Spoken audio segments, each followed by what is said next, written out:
In module number 9, we will cover the improvement or continual improvement. And this is the last clause in the ISO 27001.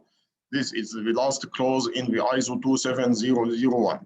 And of course, as you know, in the ISO 27001 clauses, we have usually sub-clauses. What are the sub-clauses of the improvement? Number 1, non-conformity and corrective action. Number 2 is the improvement, the continual improvement. Quick question, what is non-conformity?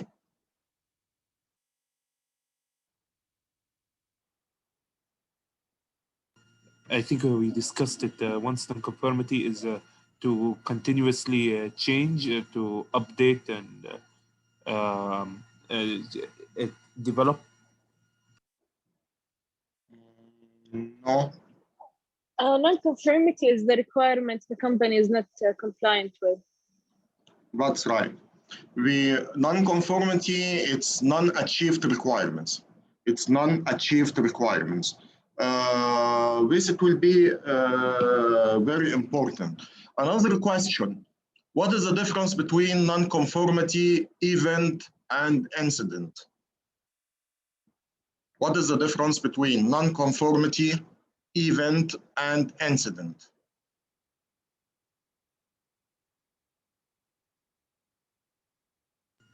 I assume non-conformity incident is a part of a non-conformity event.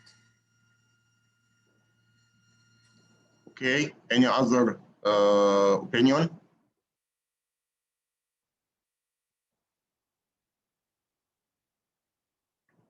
We mentioned that the event, it's identified occurrence. Identified occurrence. It's some event, it happened. Something, it happened.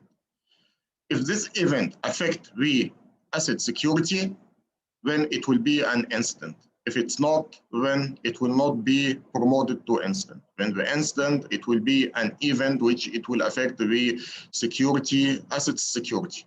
And when we say asset security, we mean that the confidentiality, integrity, and availability of the assets. The non-conformity, as we mentioned, it's unachieved requirements. The unachieved requirements, it can cause an incident. It can be a cause of incident. But when it will be non-conformity, this means that it's not yet exploited. It's not yet exploited. Yani, as we mentioned, the non-conformity, examples of non-conformity, that the company, they have to sell the notebooks after the retiring periods, 3 or 5 years.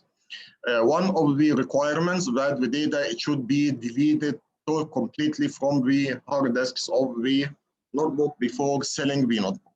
But the data center person, they did not do their exercises in a proper way for some reasons, whatever it is. Then this is non-conformity. It's not an incident yet.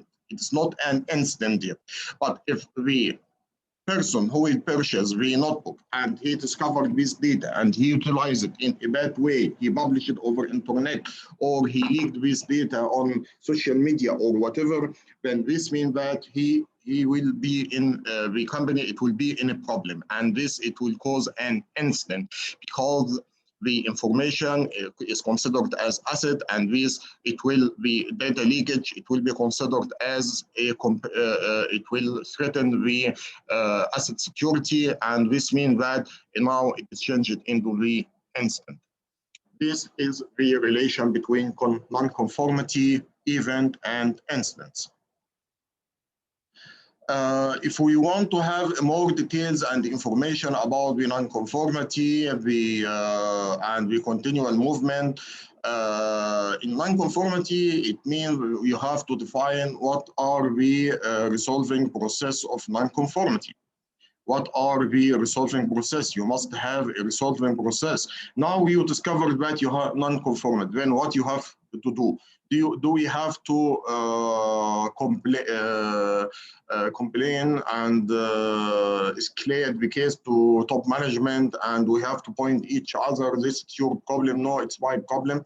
This is not a professional approach. We have to take a specific approach to solve the problem. And we have to take corrective actions, and we have to take preventive actions. Okay, corrective actions, this it will solve the problem which already happened, and corrective actions to prevent the problem from happening again. Also, we have to draft what are the action plan, and we have to review this action plan, and finally, after the implementation, we have to make the formal and proper documentation for this non-conformity and the corrective and preventive actions. The subclause 10.2, this will monitor the change factors affecting the ISMS, and we mentioned before we have important factors which are affecting the ISS implementation, as the organization changes, technology changes, standard changes, market changes, laws and regulation. Also, we have to monitor and improve the ISMS, and we have to review and update the ISMS documentation. ISMS documentation is very important because it will reflect all your activities and records for the ISMS implementation and improvement. Okay. These the definitions which we highlight in the previous slides, that the non-conformity, it's non-fulfillment of ISMS requirements, and the continual improvement. This is the recurring activities to enhance the performance. Recurring activities to enhance the performance. Correction, it will be the actions to eliminate detected non-conformity. Actions to eliminate a detected non-conformity. Okay, then let's have a look on this process. It will be very important, and we have to understand it in more details. What will be the resolving process of any non-conformity? Number one, you have to identify that a non-conformity happened.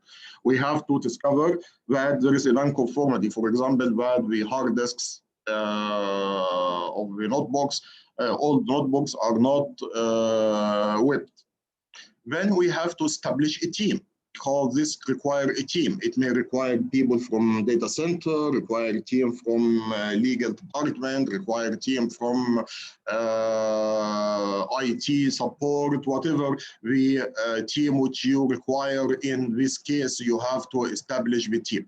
Then you have to describe the non-conformity to them. You have to describe the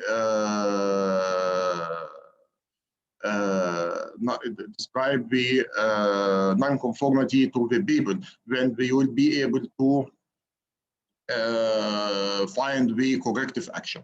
Then you have to find what are the or what is the containment plan.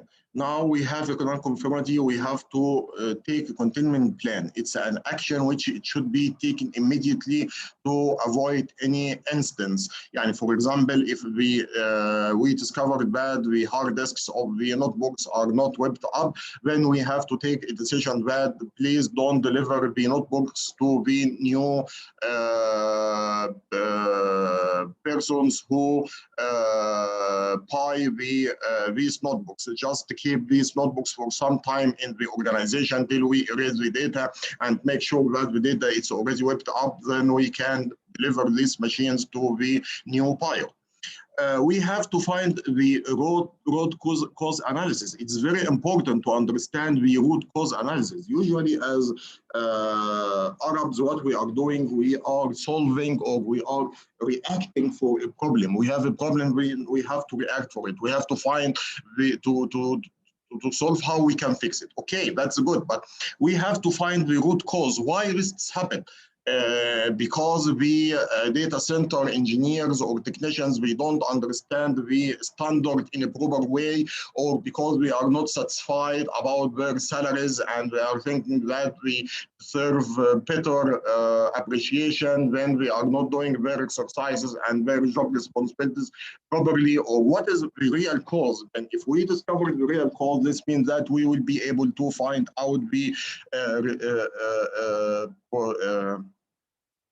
actions for prevent this non-conformity to happen again. Then we have to define what are the possible solutions. What are the possible solutions which we require? What are the possible solutions which we require to solve this case or the non-conformity? Then we have to take the corrective actions, we have to take the preventive actions, and finally we have to review and monitor. This is the process which the company it should follow for resolving any discovered non-conformity.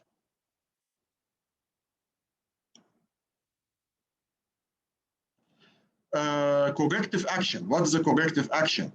Corrective action is an action to eliminate the non-conformity consequences and any other undesired event.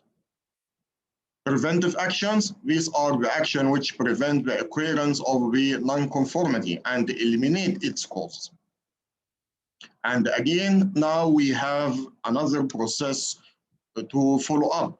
The previous process which we discussed, it was discussing what the actions we should do or what are the activities which we should do when we discover the non-conformity. Now we discovered non-conformity and we mentioned that in the process of the non-conformity that we have to take some necessary corrective actions and preventive actions. And these actions here, you will find that how you can develop the corrective and preventive action processes. Number one, you have to identify the non-conformity. Then you have to define the root cause analysis. You have to define the solutions evaluation, whatever any solutions available, because of course, when you will have a non-conformity, you may find a lot of controls and actions and solutions to solve this problem. Then you have to find out or figure out all the possible solution, and you have to select what is the best solution from out of these solutions. Then you have to make the actions implementations. You have to define what is the action to implement the actions, and finally to review these actions and make sure that it's effective and efficient in the preventing and correcting the non-conformity which it was discovered in the organization.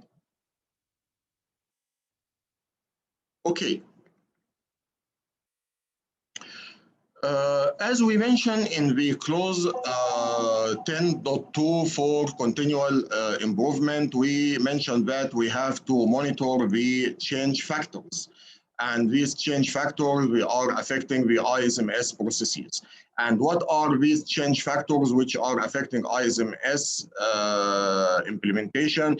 Number one, organization changes. It may be the missions, products, services, goals, objectives,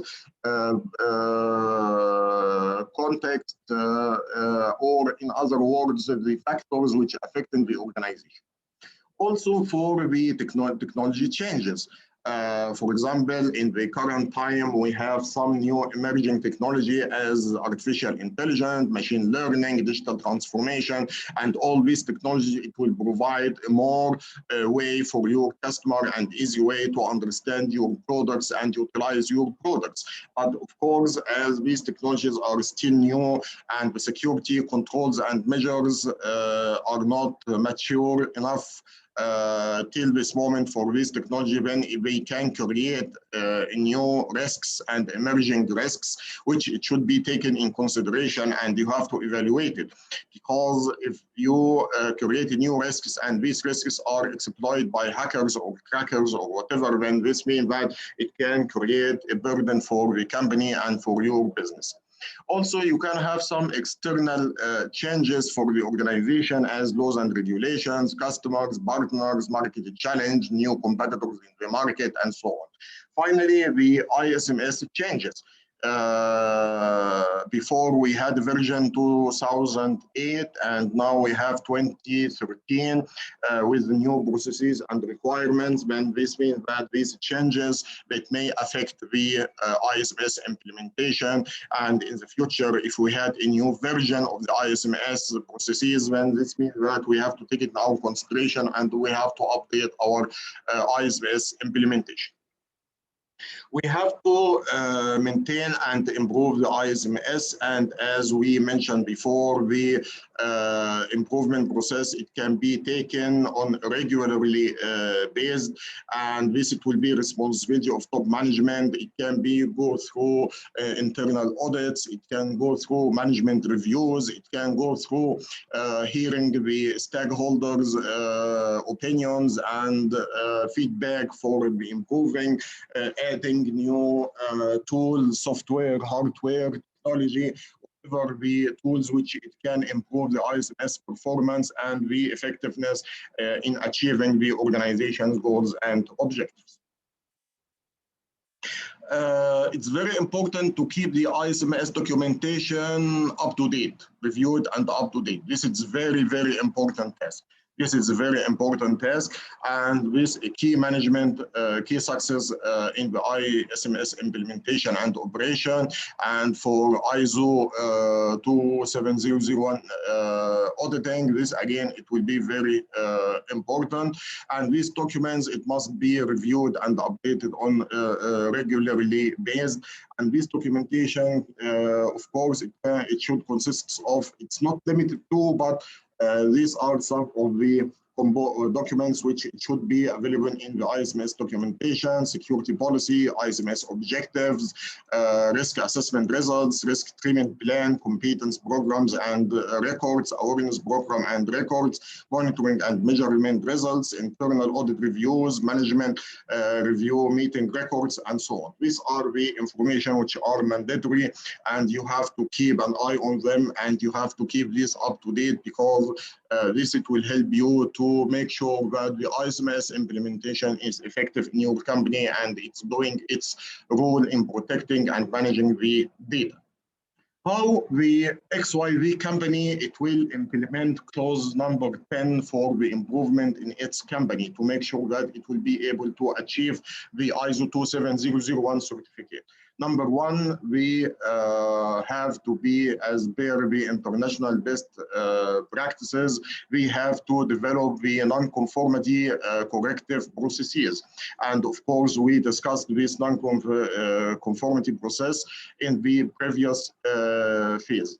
Also, we have to, the XYZ employees will be responsible for reporting non-conformity to their business processes or divisions. This is very important. We have to encourage the employees, if they can see any non-conformity, we have to report this to the management, when they will be able to take the necessary action and solve these problems.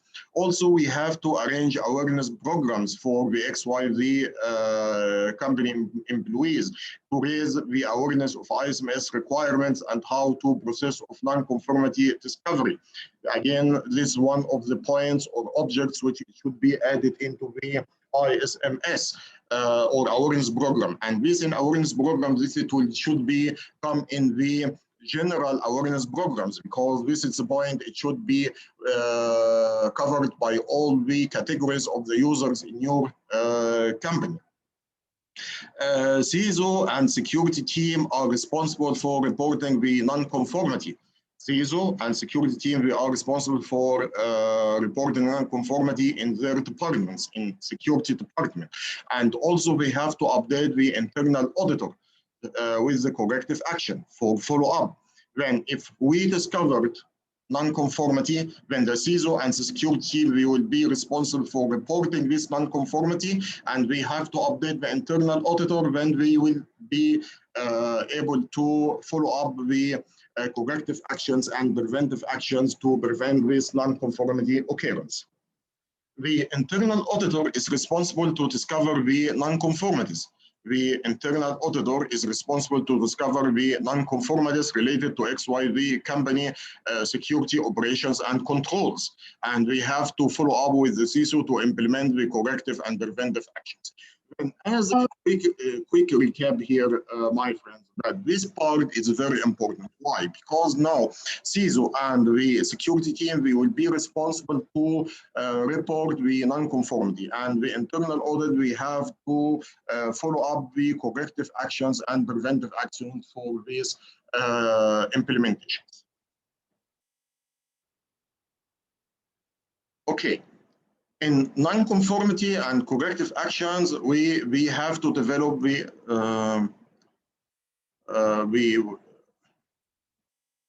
I think we covered this corrective and preventive actions, we already covered it. The action plan should be, of course, we must have a non-conformity action plan template. We must have a non-conformity action plan template. When anyone who will discover any non-conformity, then we have to update this plan template and provide it to the CISO. The action plan should be approved by the CEO. This is very important to have a buy-in from the management. Also, it should be reviewed by the internal auditors to follow up and make sure that it's already approved.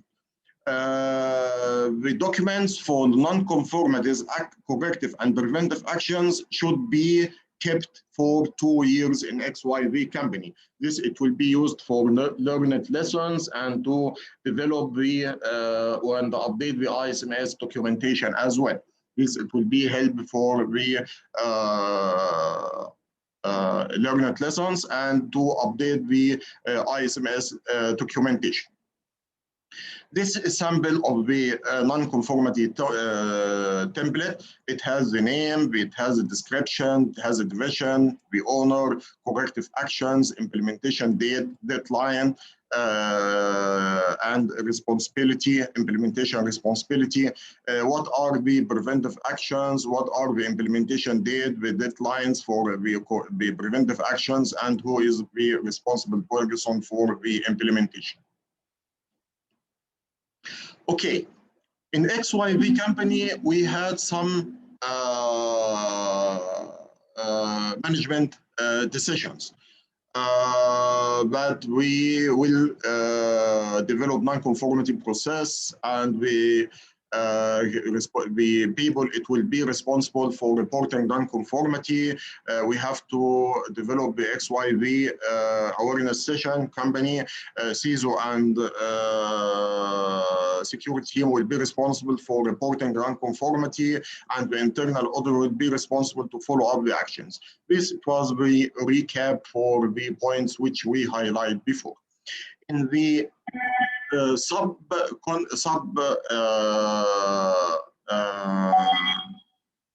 clause 10.2, the XYZ company decided that we assign the ISMS processes and procedural continual improvement for the CISO. CISO, he will be responsible for monitoring ISMS process change factors in XYZ company, and dedicated section in XYZ company intranet. On the intranet website, there will be a dedicated section when the stakeholders, they can postpone and record their improvement suggestions and ideas. And the CISO, he will be responsible for collecting all this information, and he have to propose this recommendation into the CEO during the or the top management, CEO or top management during the ISMS management review meeting. Also, the CISO, he will be responsible for the contacting the external stakeholders and evaluate their feedback and opinion about ISMS implementation, and make sure that the proposed ideas from their side is taken in consideration and is provided to the management as well. Also, the XYV CEO, he will be responsible for evaluating ISMS processes and procedures, effective and efficiency. And this, as we mentioned, it will be yearly in the yearly management review. The documentation, it's very important to keep the documentation up to date. The documentation, it will be classified as confidential, and it will be the responsibility of the CISO to update these documents. And these documents, it should be stored in the intranet with the appropriate security controls. And the CISO, he will be the owner of the documentation. So he will be the owner of this documentation.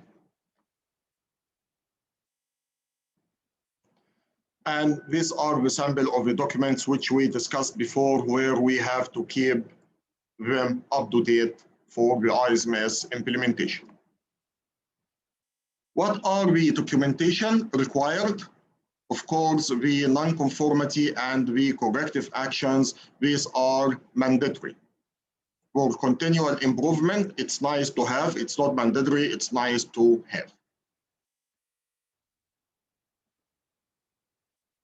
As quick recapping for this module, that we in the XYZ company, they developed the non-conformity treatment process based on the best practices. They developed non-conformity corrective and preventive action plans. They assign non-conformity responsibility and documentation for CISO. He will be responsible for updating the documentation and collect the non-conformity information. Also, the ISMS continual process, it's assigned to CISO. He will be responsible for the continual improvement for the process. Any questions?